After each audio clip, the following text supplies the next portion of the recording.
이제 오늘 우리에게 주신 하나님 말씀 함께 나누겠습니다. 오늘은 이사야 6장 1절부터 13절까지 말씀 함께 보겠습니다. 제 6장.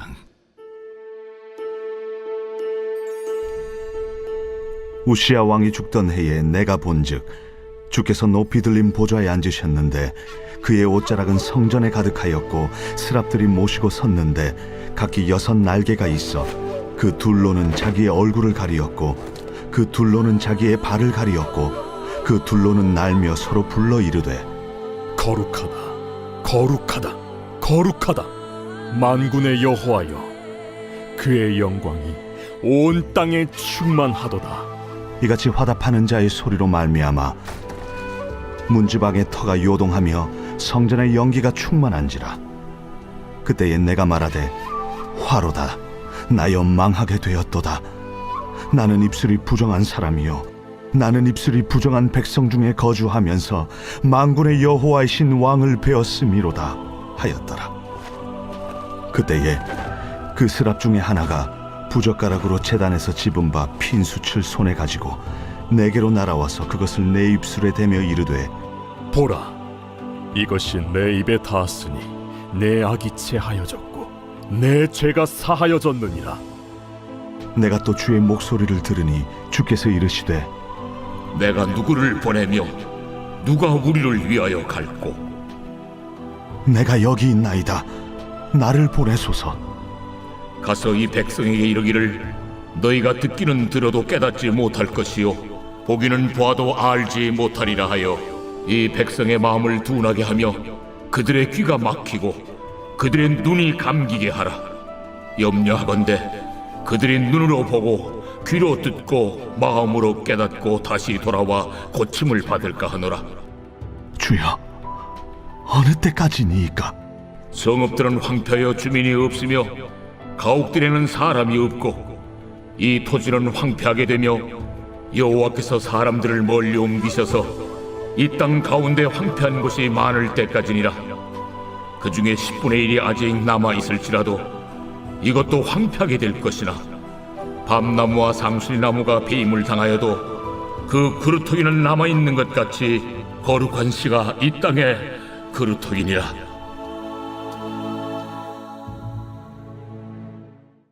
이사야서 6장은 우시야 왕이 죽던 해라는 말로 말씀이 시작됩니다. 이 구절이 왜 중요하냐 하면 우시야가 대단히 훌륭한 왕이었기 때문입니다. 남유다의 10번째 왕이었는데 아사랴라고도 불립니다. 우시야의 뜻이 뭐냐 하면 여호와는 힘이시다라는 뜻이에요. 아사랴라는 말의 뜻은 뭐냐 하면 여호와께서 돕는 사람이다라는 뜻입니다. 그 이름의 뜻만 봐도 대단한 인물이겠다 싶은 생각이 들지요. 우시야 왕은 그가 재직할 당시에 종교개혁을 단행해서 하나님을 향한 신앙을 다시 불일 듯 일으킨 사람입니다. 그리고 에돔과 블레셋과 아랍 등 주변 나라들을 점령해서 조공을 받게 했던 왕이기도 하고요. 그러다 보니 우시야라는 이름이 애굽 변방에까지 알려질 정도로 굉장히 유명한 왕이었습니다. 말하자면 솔로몬 이후에 별 볼 일 없이 추락했던 나라가 갑자기 신흥 강대국으로 부상하게 된 것이 우시야로 인해 이루어진 일이었어요. 자, 그런데 그랬던 훌륭한 왕이 어이없는 일로 죽음을 맞이하게 됩니다. 원래 분향은 제사장만 하는 일인데 이 왕이 교만해져서 자기가 하나님 앞에 분향하겠다고 나선 겁니다. 다들 말렸어요. 왕의 열심은 알겠지만 분향은 왕이 하는 일 아닙니다. 제사장이 할 일입니다. 근데 극구 자기가 하나님께 분향하겠다고 하다가 이마에 나병이 발병합니다. 나병이 생기니까 격리를 당하였고 격리된 상태에서 그는 얼마 후에 죽음을 맞이하게 됩니다. 훌륭했던 왕, 나라를 일으켰던 왕이 갑자기 이렇게 죽게 되니까 이사야가 걱정이 된 거예요. 이 나라가 운명이 어떻게 될까? 나라 걱정하는 마음으로 성전에 올라가서 기도를 하게 되는데 그날 그곳에서 이사야는 상상하지도 못했던 일을 경험하게 됩니다. 이사야가 기도하기 위해 성전을 찾았던 그날 그 시간에 강력한 하나님의 임재가 그곳에 있었던 거지요. 오늘 우리에게도 이런 은혜가 임하게 되기를 간절히 소망합니다. 하나님을 예배하는 가운데 하나님의 강력한 임재에 압도당하는, 숨쉬는 것조차 조심스러워지는 그런 경험이 우리에게도 주어지게 되기를 간절히 바랍니다. 우리 그 소망하는 마음 가지고 어떻게 하나님이 임재하셨는지 우리 1절부터 4절까지의 말씀을 함께 읽어보겠습니다. 시작. 우시야 왕이 죽던 해 내가 본즉 주께서 높이 들린 보좌에 앉으셨는데 그의 옷자락은 성전에 가득하였고 스랍들이 모시고 섰는데 각기 6 날개가 있어 그 둘로는 자기의 얼굴을 가리었고 그 둘로는 자기의 발을 가리었고 그 둘로는 날며 서로 불러 이르되 거룩하다 거룩하다 거룩하다 만군의 여호와여 그의 영광이 온 땅에 충만하도다 하더라. 이같이 화답하는 자의 소리로 말미암아 문지방의 터가 요동하며 성전에 연기가 충만한지라. 이사야의 눈에 하나님의 보좌가 보이고 스랍들 천사들이 보입니다. 그리고 그들이 부르는 노래소리가 들립니다. 하나님을 향하여 거룩하다 거룩하다 거룩하다 그들이 부르는 하나님께 올려드리는 그 찬송 소리가 들려요. 문지방의 터가 요동하는 게 느껴지고 성전 안은 연기로 가득 차 있습니다. 그걸 보고 들을 때 이사야도 그냥 뒤로 자빠지는 겁니다. 5절 말씀 볼까요? 시작. 그때 내가 말하되 화로다 나여 망하게 되었도다. 나는 입술이 부정한 사람이요 나는 입술이 부정한 백성 중에 거주하면서 만군의 여호와이신 왕을 배웠음이로다 하였더라. 이사야가 생각해요. 이제 나 죽었구나. 이 죄인이 거룩하신 하나님을 만났으니 꼼짝없이 나 죽었구나 라는 생각을 합니다. 그런데 하나님이 아니다 라고 말씀하셔요. 6절과 7절을 이어서 읽어봅니다. 시작. 그때 그 스랍 중에 하나가 부젓가락으로 제단에서 집은 바 핀 숯을 손에 가지고 내게로 날아와서 그것을 내 입술에 대며 이르되 보라 이것이 내 입에 닿았으니 내 악이 제하여 졌고 내 죄가 사하여 졌느니라 하더라. 이사야는 자신이 입술로 범한 죄가 많아서 이것 때문에 죽겠구나라고 생각했는데 하나님이 천사를 보내는 거예요. 그리고 제단의 숯불을 그 입술에 대면서 너는 깨끗하여졌다라고 말씀하는 겁니다.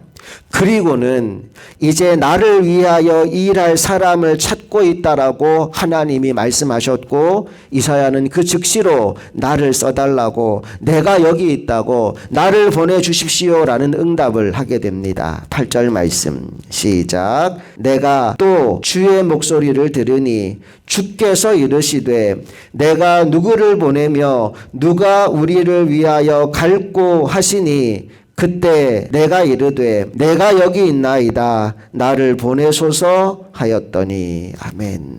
오늘도 하나님은 하나님의 일을 할 사람들을 찾고 계십니다. 이 새벽 기도의 자리에 나온 저와 여러분이 그 하나님을 만났다면 하나님 만나고 기뻐요 여기서 끝나는 것이 아니라 하나님이 내게 맡기신 사명이 무엇인지를 깨닫고 그 사명에 순종하는 사람, 주여 내가 여기 있습니다. 나를 보내주옵소서. 주님의 말씀에 순종하여 주님의 길을 가고 주님의 일을 하는 하나님의 종들 다 될 수 있기를 간절히 소망합니다. 말씀이 여기까지 딱 끝나면 굉장히 은혜로운 것 같아요. 그런데 9절 이하의 말씀을 보니까 이사야가 감당해야 될 사명이 조금 이상합니다.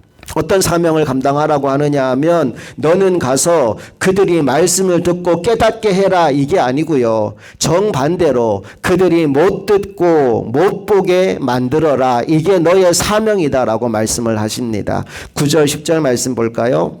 시작. 여호와께서 이르시되 가서 이 백성에게 이르기를 너희가 듣기는 들어도 깨닫지 못할 것이요 보기는 보아도 알지 못하리라 하여 이 백성의 마음을 둔하게 하며 그들의 귀가 막히고 그들의 눈이 감기게 하라.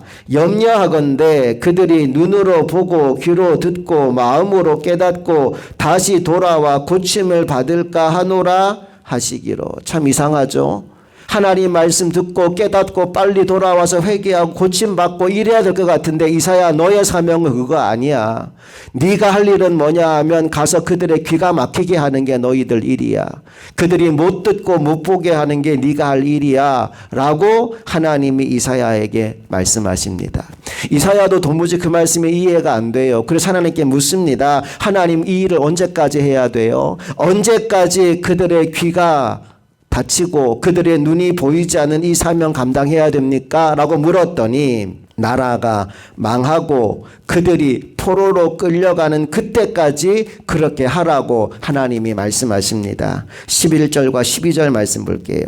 시작. 내가 이르되 주여 어느 때까지니까 하였더니 주께서 대답하시되 성읍들은 황폐하여 주민이 없으며 가옥들에는 사람이 없고 이 토지는 황폐하게 되며 여호와께서 사람들을 멀리 옮기셔서 이 땅 가운데 황폐한 곳이 많을 때까지니라. 나라가 망하고 온 백성이 포로로 끌려가고 그 땅이 황량해지는 그날까지 너는 이 메시지를 계속 전하라 라고 말합니다. 자, 그런데 중요한 것은 여기서 말씀이 끝나지 않는다는 거예요. 이사야서는 항상 반전이 있습니다. 마지막 13절에 무슨 이야기가 다시 등장하느냐? 남은 자 이야기가 등장합니다. 13절 말씀 시작. 그 중에 10분의 1이 아직 남아 있을지라도 이것도 황폐하게 될 것이나 밤나무와 상수리 나무가 배임을 당하여도 그 그루터기가 남아 있는 것 같이 거룩한 씨가 이 땅에 그루터기니라 하시더라. 나무가 베어도 그루터기가 남아있지 않느냐? 남은 자들이 있다. 이 땅에 그루터기가 있다. 거룩한 씨가 있다. 그들을 통해 나는 새 역사를 써갈 것이다 라고 이사야서 6장이 마무리됩니다. 자, 이 말씀 보다가 누가 생각이 났느냐 하면 창세기의 노아 생각이 났어요. 여러분, 창세기의 노아는 무려 120년 동안 산 위에서 방주를 지었습니다. 사실 방주를 짓는 그 망치 소리, 방주를 짓는 그 모든 노아의 퍼포먼스는 이 땅의 백성들에게 빨리 여호와 하나님께로 돌아오라는 사인이었어요. 그런데 사람들이 120년이 지나도록 그걸 깨닫지 못합니다. 오히려 노아를 미친 노인에 취급하며 흉을 보고 다녔죠. 미쳐서 저 이상한 짓 한다라고 하면서 말이죠.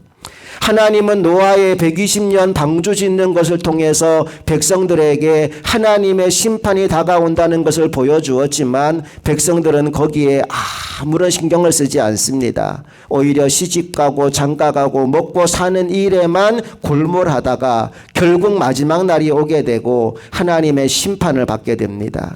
그날 노아의 가족 8명만 방주에 들어가서 건진받게 됩니다. 오직 남은 자, 그 8명의 구원받은 백성을 통하여서 하나님은 새로운 창조의 역사를 시작하셨고 그래서 새로운 인류가 펼쳐지게 된 겁니다. 하나님은 항상 이렇게 남은 자들을 통하여 하나님의 일을 이루어가는 거예요. 우리가 앞으로 이사야서 말씀을 보겠지만 이사야는 계속 심판과 멸망에 대한 메시지를 전합니다. 그리고 심판과 멸망만이 아니라 그럼에도 불구하고 하나님이 남은 자를 통하여서 구원의 새 역사를 써내려갈 것이라고 하는 희망의 메시지를 함께 전합니다. 여러분, 이 말씀을 들을 때 어떤 마음을 먹어야 되느냐 하면 하나님, 제가 그 남은 자 되기를 원합니다. 내가 그 하나님의 말씀을 붙잡고 마지막까지 하나님을 위해 살아가는 인생 되기를 원합니다. 그 자리에 서는 게 맞지요. 하지만 대부분의 사람들은 이사야를 욕합니다. 저 미친 놈 그러고 있는 거예요. 나라가 이렇게 태평한데, 나라가 이렇게 잘 되는데, 우리가 이렇게 잘 먹고 잘 살고 있는데 무슨 재앙과 무슨 멸망이 온다는 거냐. 말도 안 된다라며 이사야를 미친 사람 취급하는 게 대부분이었어요. 그러나 그럼에도 불구하고 이사야는 계속해서 이 메시지를 전합니다. 이렇게 살면 망한다. 이렇게 살면 망한다. 하나님이 심판을 줄 것이다. 그러나 남은 자를 통하여, 그루터기를 통하여 하나님은 새 역사를 써내려 갈 것이다. 한편 이 생각도 해봤어요. 하나님, 그냥 아까 그 말씀에서 10절에 그렇게 했잖아요. 이 백성이 마음이 둔하게 하며 그들의 귀가 막히고 그들의 눈이 감기게 하라. 염려하건대 그들이 눈으로 보고 귀로 듣고 마음으로 깨닫고 다시 돌아와 고침을 받을까 하노라 하시기로. 이 하나님의 마음이 도대체 뭘까 생각해 봤어요. 하나님이 왜 그들이 돌아와서 회개하는 걸 원하지 않을까? 그들이 돌아와서 하나님 잘못했어요. 그리고 회개하고 용서해주고 그러면 좋지 않을까라는 생각을 잠깐 해봤어요. 그러다가 어떤 생각이 들었느냐 하면 도박 중독, 알코올 중독에 빠진 사람 생각이 갑자기 납니다. 도박 중독에 빠진 사람이 도박을 했다가 좀 잃었어요. 그리고 와서 돈이 필요하니까 뭐라 그래요? 나 다시는 도박 안 할 거니까 돈 좀 달라고. 나 먹고 살아야 되지 않겠냐고. 와서 싹싹 빌어요. 나 잘못했다고. 그래서 돈 몇 푼 집어주면 이 사람 뭐 할까요? 그 돈 가지고 또 도박장 찾아가 도박 또 하는 거예요. 처음에는 작게 시작했다가 나중에는 패가망신하는 거예요. 제가 예전에 그 TV 예능 프로에서 뭘 봤느냐 하면 어떤 사람이 주식을 해가지고 2천만 원을 했는데 2억을 벌었대요. 2천만 원 주식 넣어서 2억 벌 거니까 이 사람이 어떤 생각이 들어요? 야, 주식 할면 떼돈 버는구나. 그때부터 주식에 빠지기 시작해가지고 돈을 막 꼬라박기 시작하는데 처음에 2억 벌었던 거 다 날리고 그리고 집에 있는 집 문서, 땅 문서 다 팔아 맡기고 지금은 수십억의 빚을 지고 살아가는 사람이 TV 예능 프로에 나와서 자신의 삶 이야기를 하더라고요. 여러분, 이게 인간이라는 거예요. 뭔가 숨 쉴 수 있는 여유가 생기면 하나님께 돌아와서 철저히 회개하고 믿음으로 살아갈 생각을 하는 것이 아니라 그 숨 쉴 수 있는 공간이 생겼을 때 더 큰 악을 향해 나아가는 게 사람의 모습인 거예요. 지금 이사야 시대 사람들의 삶이 그런 삶이에요. 마치 도박 중독에 빠져 있는 그 사람처럼 내가 지금 잠깐 어려우니까 돌아와서 회개해야지, 회개하고 숨통 트이면 이제 나 내 맘대로 살아야지, 이럴 수 있는 사람들이었기 때문에 그들의 마음속에 이런 생각이 가득하다는 것을 하나님은 아셨기 때문에 이사야에게 철저한 복음을 전하라고 말씀하신 거예요. 너희들은 철저하게 망해야 된다. 완벽하게 망해야 된다. 완전히 무너진 그 상태에서 그럼에도 불구하고 하나님을 갈망하는 사람, 다 잃어버렸는데, 다 사라졌는데 그럼에도 불구하고 나는 하나님 한 분이면 충분합니다. 나는 하나님만 있으면 됩니다. 그 사람이 남은 자라는 거예요. 다 없어요. 다 사라졌어요. 그래도 하나님 괜찮아요. 나는 하나님만 있으면 됩니다. 그 사람을 통하여 하나님은 새 역사를 써내려가는 거예요. 노아를 한번 생각해 봐요. 그 시대 사람들이 다 노아를 향해 손가락질 했잖아요. 다 욕을 했다고요. 그 욕을 무려 120년 동안 먹고 살았다고요. 세상에서 출세하고 성공하고 돈 많이 벌고 세상에서 인기 얻고 거기 아무 마음이 없어요. 노아의 마음은 오직 하나, 나는 하나님의 말씀에 순종하여 이 방주를 짓겠습니다. 몇 년이 걸리더라도, 얼마나 많은 돈이 들어가더라도, 내가 늙어 죽는다 할지라도 나는 하나님의 말씀을 받았으니 그 말씀에 순종하여 오늘 내가 해야 될 그 일, 방주 만드는 일을 끝까지 완수하겠습니다. 그 사람이 남은 자예요. 그냥 잠깐 회개하고 돌아와서 하나님 잘못했습니다, 이게 남은 자가 아니고, 인생이 무너지고 삶의 모든 것이 흔들리고 정말 이대로 이 사람이 살 수 있겠나 싶은 그 지경까지 갔음에도 불구하고 나는 하나님을 포기하지 않습니다. 우리가 욥기에서 욥을 만났잖아요. 욥이 얼마나 많은 고난을 당했습니까? 가진 재산 다 날아가고 자식들 다 죽고 내 몸에는 병이 오고 부인까지도 당신 하나님 욕하고 죽어버리라고 얘기하고, 친구들 찾아와서 위로한답시고 와서는 계속 너 잘못한 거 있어, 회개해야 돼, 너 돌이켜야 돼, 너 회개하면 하나님 도와주실 건데 너 회개 안 해, 왜 그래? 끊임없이 그에게 비난의 화살을 쏟아낼 때에도 욥은 계속 그렇게 말해요. 내가 온 것도 하나님으로부터 온 것이고 돌아갈 것도 하나님이시니, 내가 가는 길 나는 지금 알지 못하지만 여호와 하나님은 알고 계시니 나는 이 고난의 길을 통과하면서 하나님만 붙잡고 갈 거야. 그리고 내가 이렇게 끝까지 인내하고 연단을 받으면 하나님이 정금같이 세워줄 거 나 믿어. 여러분, 이게 욥의 마지막 신앙이었어요. 욥도 이해할 수는 없어요. 그래서 가끔 하나님 앞에 물어요. 하나님 도대체 이유가 뭡니까? 왜 이러는 거예요? 알게 해주십시오. 답 이유라도 알게 해주십시오. 끊임없이 하나님 앞에 항변하지만 그럼에도 불구하고 욥은 끝까지 하나님을 원망하거나 불평하지 않고 하나님만 붙잡고 가요. 그랬더니 하나님이 그 마지막에 욥의 인생을 역전시켜 주시는데 이전보다 갑절의 복을 누리게 만들어 주십니다. 오늘 저와 여러분이 이 남은 자의 길을 걸어가게 되기를 원합니다. 세상이 어떻게 변하고 사람들이 무슨 말을 하더라도 거기에 흔들리는 것이 아니라, 그것 때문에 영향을 받는 것이 아니라, 나는 하나님의 살아계심을 분명히 믿는다. 하나님은 나에게 복 주시는 분임을 분명히 믿는다. 비록 내가 지금 이렇게 바닥에 있지만 하나님은 나를 결코 이렇게 버려두실 분이 아니다. 하나님이 반드시 역사하신다. 그 믿음으로 끝까지 하나님을 붙잡고 나아가는 하나님의 종들이 다 될 수 있기를 간절히 소망합니다. 우리 히브리서 11장 6절 말씀 다 같이 읽고 말씀 마치겠습니다. 히브리서 11장 6절 다 같이 시작. 믿음이 없이는 하나님을 기쁘시게 하지 못하나니 하나님께 나아가는 자는 반드시 그가 계신 것과 또한 그가 자기를 찾는 자들에게 상 주시는 이심을 믿어야 할지니라. 아멘. 하나님을 기쁘시게 하는 믿음 두 가지예요. 하나님이 살아계신 것을 믿는 믿음입니다. 세상이 어떻게 변하든지, 사람이 뭐라고 말하든지 나는 하나님의 살아계심을 분명히 믿어. 그 또 하나, 하나님은 나에게 상 주시는 분이심을 믿어야 할지니라. 분명히 지금 내가 보기에도, 사람들이 보기에도 내가 당하는 이 현실이 상이 아닌 것 같아요.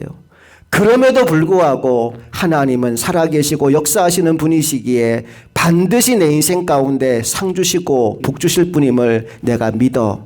끝까지 그 믿음으로 하나님 붙잡고 나아가는 사람을 하나님은 기뻐하신다. 그 믿음이 하나님을 기쁘시게 하는 믿음이다 라고 말씀하셨어요. 그 믿음으로 살아가는 사람이 오늘 이사야서 6장의 말씀에 따르면 남은 자 그루터기와 같은 사람입니다. 하나님이 기뻐하는 믿음으로 오늘도 승리하고 남은 평생 하나님 앞에 인정받는 하나님의 종들이 다 될 수 있기를 간절히 소망합니다. 함께 기도하시겠습니다.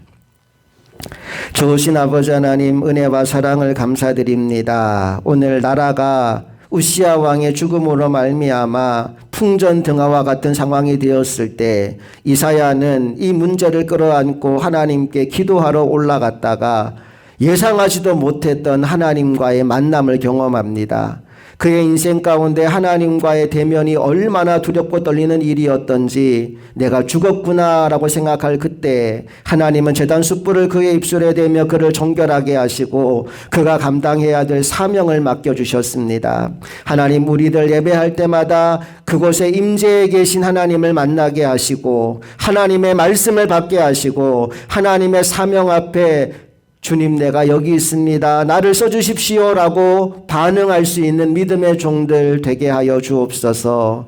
특별히 이사야의 사역 가운데 하나님께서 남은 자들이 있음을 알려주셨습니다. 모든 사람들이 그 말씀을 외면하고 귀를 막을 그때에도 그루터기와 같이 남은 자가 되어서 끝까지 하나님을 신뢰함으로 믿음의 자리에 서 있는 남은 자들이 있다 하였으니 우리가 그 남은 자의 대열에 서게 하여 주시옵소서. 세상 변하고 사람들은 우리의 마음을 흔들어댄다 할지라도 거기에 영향받지 않고 중심에 하나님 말씀을 붙잡고 하나님의 말씀을 세워두고 그 말씀에 순종하여 묵묵히 믿음의 길을 걸어가는 사람, 하나님은 살아계시고 내 인생 가운데 반드시 상 주시는 분이라는 믿음을 가지고 그 믿음으로 한 걸음 한 걸음 주 예수와 동행하는 사람, 그 사람이 오늘 우리가 되기를 간절히 소망하며 우리 주 예수 그리스도의 이름으로 기도합니다. 아멘.